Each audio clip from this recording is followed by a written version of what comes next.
warahmatullahi wabarakatuh. Perkenalkan, nama saya Nini Sudirman dengan NIM 210608501028. Saya dari kelompok 4, yaitu teori antropologi klasik. Teori fungsionalisme struktur. Fungsionalisme struktur atau lebih populer dengan struktur fungsional merupakan hasil pengaruh yang sangat kuat teori sistem umum di mana pendekatan fungsionalisme yang diadopsi dari ilmu alam khususnya ilmu biologi menekankan pengkajiannya tentang cara-cara mengorganisasikan dan mempertahankan sistem. Fungsionalisme struktur atau analisa sistem pada prinsipnya berkisar pada beberapa konsep. Namun yang paling penting adalah konsep fungsi dan konsep struktur. Fungsionalisme struktur adalah sebuah sudut pandang luas dalam sosiologi dan antropologi yang berupa menafsirkannya masyarakat sebagai sebuah struktur dan bagian-bagian yang saling berhubungan.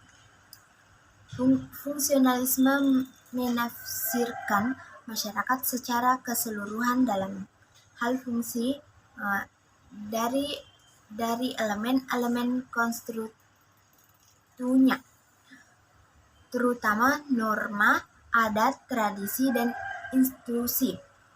Asumsi dasar yang digunakan dalam teori struktural fungsional dapat kami pahami dari apa yang dijelaskan Behrendorff, sebagaimana dipaparkan Prof. Darmas 10 sebagai berikut. 1. Setiap masyarakat terdiri dari berbagai elemen yang terstruktur secara relatif mantap dan stabil. Kegiatan setiap individu yang dilakukan secara setiap hari, melakukan fungsi masing-masing dan saling berinteraksi di antara mereka selalu dilakukan setiap hari. Relatif sama dan hampir tidak berubah. 2. Elemen-elemen struktur tersebut terintegrasi dengan baik. Elemen-elemen yang membentuk struktur memiliki kaitan dan jalinan yang bersifat saling mendukung dan saling ketergantungan antara satu dengan yang lain. 3. Setiap elemen dalam struktur memiliki fungsi yang memberikan sumbangan pada pertahanannya struktur itu sebagai suatu sistem. Semua elemen masyarakat yang ada memiliki fungsi. Fungsi tersebut memberikan sumbangan bagi bertahannya suatu struktur sebagai suatu sistem. 4. Setiap struktur yang berfungsional dilandaskan pada suatu konsensus nilai di antara para anggotanya. Konsensus nilai tersebut berasal baik dari kesepakatan yang telah ada dalam suatu masyarakat seperti adat kebiasaan, tata perilaku, dan sebagainya maupun kesepakatan yang dibuat baru.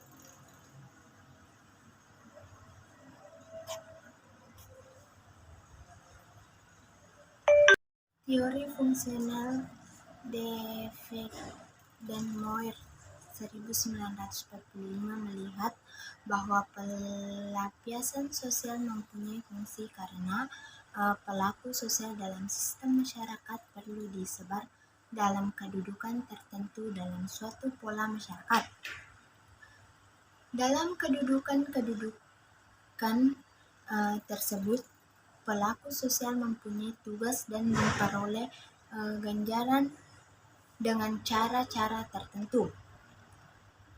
Perbedaan martabat disebabkan oleh dua faktor, yaitu satu, perbedaan pentingnya fungsi kedudukan, dan dua, perbedaan kelangkaan orang yang dapat menempati kedudukan sehubungan dengan tuntutan peranan dari kedudukan.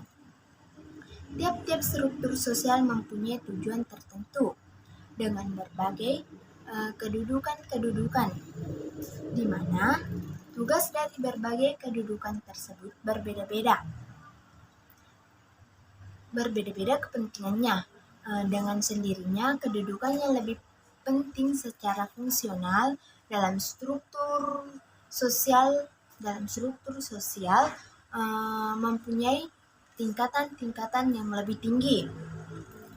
Kedudukan menuntut semacam keahlian atau kemampuan yang diperoleh mungkin sebagai bakat atau melalui pendidikan, yang kadang-kadang sulit didapat. Agar kedudukan yang fungsional penting dan langka, tenaganya dapat terisi, maka perlu disediakan imbalan-imbalan sebagai rangsangan dan motivasi untuk berusaha menempati kedudukan seperti itu. Penempatan atau penentuan alokasi imbalan serta hubungan dengan posisi-posisi sesuai dengan tanggung jawab kolektif yang dibedakan atau dipercayakan sehingga seluruh sistem berjalan secara fungsional dan efektif. B. Struktural fungsional menurut Lakewood Pearson percaya ada 4 ciri.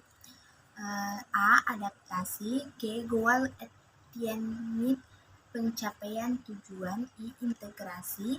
L. Latensi atau pemilihan pola agar bertahan hidup. Sistem harus menjalankan keempat fungsinya tersebut. 1. Adaptasi. Sistem harus mengatasi kebutuhan situasional yang datang dari luar. Ia harus beradaptasi dengan lingkungan dan menyesuaikan lingkungan dengan kebutuhannya. 2. Pencapaian tujuan. Goal attainment. Sistem harus mendefinisikan dan mencapai tujuan-tujuan utamanya. 3. Integrasi. Sistem harus mengatur hubungan bagian-bagian yang menjadi komponennya. Itu pun harus mengatur hubungan antara ketiga imperatif fungsional tersebut. A. GL. 4. Pemeliharaan pola latensi.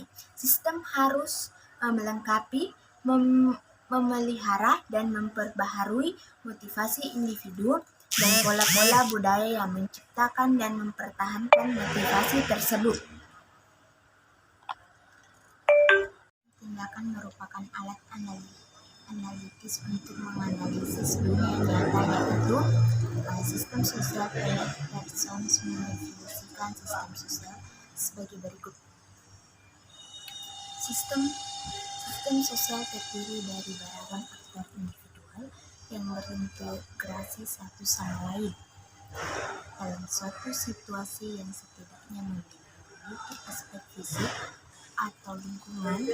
Aktor yang cenderung termotivasi ke arah optimalisasi kepuasan dan yang hubungannya dengan situasi mereka, termasuk hubungan satu sama lain, definisikan dan diperantarai dalam bentuk sistem simbol yang terstruktur secara kultural dan dinamika bersama. Sistem kultural berpensus menyebut kebudayaan sebagai kekuatan utama yang mengikat berbagai elemen dunia sosial, atau dalam bahasanya, sistem tindakan kebudayaan memerantai integrasi antar aktor dan mengintegrasikan kepribadian dengan sistem sosial. Kebudayaan memiliki kapasitas tertentu, paling tidak untuk menjadi komponen sistem lainnya. Sistem kepribadian tidak hanya dikendalikan oleh sistem kultural, namun juga oleh sistem sosial. Ini berarti Pransos tidak memberi sistem kepribadian tempat yang identik. Pandangan saya adalah bahwa kendati konteks utama struktur kepribadian berasal dari sistem sosial dan kebudayaan melalui sosialisasi, kepribadian menjadi sistem independen karena hubungannya dengan organismenya sendiri dan melalui keunikan pengalaman hidupnya sendiri. Sistem kepribadian bukanlah sekadar epifenomena organisme behavioral, meski memasukkan organisme behavioral sebagai salah satu sistem tindakan. Namun Pransos tidak terlalu panjang lebar membahasnya. Organisme behavioral dimasukkan karena merupakan sumber energi sebagai seluruh sistem. Meski didasarkan pada bangunan genetis, organisasinya dipengaruhi oleh proses pengondisian dan pembelajaran yang terjadi dalam kehidupan individu. Teori fungsionalisme struktur yang digagas oleh Talcott Pearson, fungsionalisme struktur memandang masyarakat sebagai suatu sistem yang terintegrasi secara fungsional ke dalam suatu bentuk ekuilibrium. Pendekatan fungsionalisme struktural ini timbul lewat cara pandang yang menyamakan masyarakat dengan organisme biologis. Struktural fungsional menurut Robert K. Merton. Teori ini menekankan kepada keteraturan atau order dan mengabaikan konflik dan perubahan dalam masyarakat. Konsep-konsep utamanya adalah fungsi disfungsi, fungsi latien, fungsi mansien, dan keseimbangan atau equilibrium. Menurut teori ini, masyarakat merupakan suatu sistem sosial yang terdiri atas bagian-bagian elemen yang saling berkaitan dan saling menyatu dalam keseimbangan. Asumsi dasarnya adalah bahwa setiap struktur dalam sistem sosial fungsional terhadap yang lain. Sebaliknya, kalau ada fungsional, maka struktur itu tidak akan ada atau akan hilang dengan sendirinya. Dari sudut pandang tersebut, Merton menjelaskan bahwa analisis struktural fungsional memusatkan perhatian pada kelompok, organisasi, masyarakat, dan kebudayaan. Ia mengatakan bahwa objek apapun yang dapat dianalisis secara struktural fungsional harus merepresentasikan unsur-unsur standar atau yaitu yang terpola dalam berulang-ulang. Ia menyebut hal tersebut sebagai peran sosial, pola-pola instruksional, proses sosial, organisasi kelompok, struktur sosial, contoh kontrol sosial, dan lain sebagainya. Milton menjelaskan bahwa tidak semua struktur sosial tidak dapat diubah oleh bekerjanya sistem sosial. Beberapa bagian sistem sosial kita dapat dihapuskan. Ini membuat teori fungsional mengatasi salah satu konservatifnya dengan mengakui bahwa beberapa struktur dapat diubah. Fungsionalisme membuka jalan bagi perubahan sosial penuh makna. Fungsional struktural Hogarty, riwayat hidup Arthur McCarthy Hogarty 1883-1939, kira-kira sesaman dengan Malinowski dan Frederick Fromm. Ada seorang sarjana Inggris bernama Arthur McCarthy Hogarty 1893 yang tidak pernah mendapatkan pendidikan formal dalam ilmu antropologi maupun sosiologi, tetapi yang telah menulis beberapa buku yang perlu diketahui oleh para ahli antropologi karena caranya ia mempergunakan konsep-konsep struktural fungsional secara unik. Lepas dari pengaruh Malinowski maupun Frederick Fromm, dilahirkan dekat kota Belfast di Belgia, di mana ayahnya seorang warga negara Inggris bekerja sebagai pendeta gereja Unitarian. Ia lulus Universitas Oxford dalam tahun 1992 sebagai sarjana ilmu sastra klasik dan kemudian belajar ilmu psikologi dan filsafat di Universitas Berlin.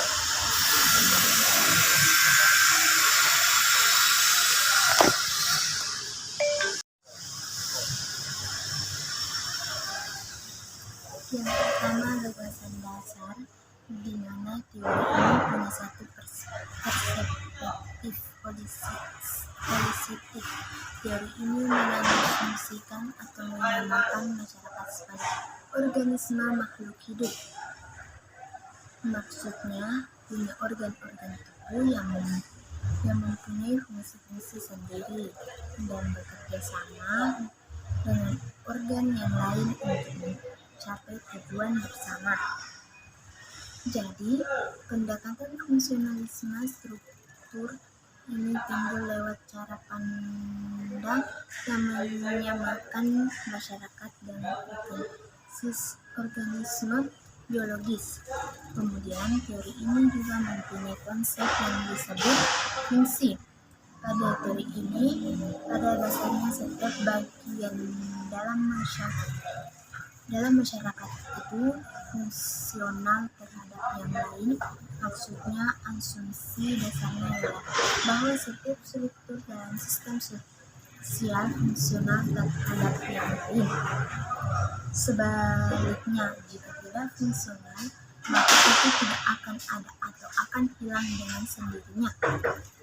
Pada teori ini juga meyakini bahwa dalam masyarakat itu perubahan perlu selalu terjadi secara bertahap melalui perubahan yang terjadi dalam satu komponen yang kemudian akan berpengaruh terhadap perubahan di dalam komponen yang lain. Ini berarti menunjukkan bahwa jika ada yang berubah, maka yang lain akan menyesuaikan. Sebagai contoh, jika pendidikan maju, maka aspek lain juga bisa berubah atau lebih maju. Karena teori ini memandang perubahan terjadi itu secara gradual atau bertahap. Teori fungsionalisme struktural lebih menekankan kepada keteraturan harmoni dan regulasi dan cenderung menyebabkan konflik dan perubahan dalam masyarakat, bahkan dalam teori ini jika terjadi konflik, maka lebih memusatkan perhatiannya pada bagian cara menyelesaikan agar masyarakat tetap berbeda dalam kondisi keseimbangan. Artinya dalam teori ini konflik ini merusak karena dapat merusak keseimbangan. Teori ini juga disebut dengan consensus teori atau teori regulasi, di mana regulasi itu berarti peraturan ketentuan. Teori juga sangat peduli dengan kontrol sosial dan efektivitas hukum, serta faktor-faktor yang mempengaruhi masyarakat untuk menjamin konsensus tetap dijaga oleh masyarakat. Maka masyarakat akan selalu menerapkan kontrol sosial yang menurut teori fungsional struktural. Kontrol sosial itu menjadi bagian bisa tidak harus ada dalam masyarakat.